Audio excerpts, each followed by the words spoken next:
Hello Tiyasha. High. তো তোমাকে আমি আশীর্বাদেও সাজিয়েছিলাম বা বৃদ্ধিতেও সাজিয়েছিলাম, বিয়েতেও সাজিয়েছিলাম। বলো কিরকম কি মানে লুকটা ছিল, সবাই কেমন বলেছে বা তোমার কেমন লেগেছে? আমার তো তিনটে লুকই দারুণ লেগেছে। আর সবাই তো কমপ্লিমেন্ট দিয়েছি, আর স্পেশালি বিয়ের দিন তো মানে কিছু বলার নেই আমার আর। দারুণ হয়েছিল, দারুণ। সত্যি ওকে খুব সুন্দরই লাগছিল। আর আজকে কিরকম কি লুক পেতে চাও বলো? তুমি তোমার মনের মতো করে আমাকে সাজিয়ে দেবে, একদম। যেমনটা বুঝবে। আর বিয়ের দিন মেকআপ কেমন কি স্টে করেছিল? আমি তো বিয়ের দিন সন্ধ্যাবেলা মেকআপ করেছি, পরের দিন একদম দুপুর পর্যন্ত, এখানে আসা পর্যন্ত ছিল ঠিকঠাক অ্যাজ ছিল। It is. চলো দেখা যাক আজকে লুক নিয়ে আসি, কতটা কি করতে পারি তোমার মনের মতন। একদম একদম। চলো দেখা যাক। বলো তিয়াশা, তুমি আমার কাছে বিয়ের দিনও সেজেছো, বিধিতে সেজেছো, আজও সেজেছো, 3 দিনের এক্সপিরিয়েন্স বলো বা আজকেরও বলো।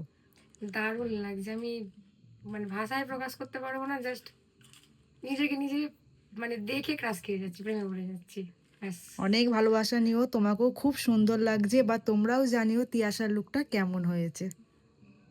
Fully satisfy? একদম।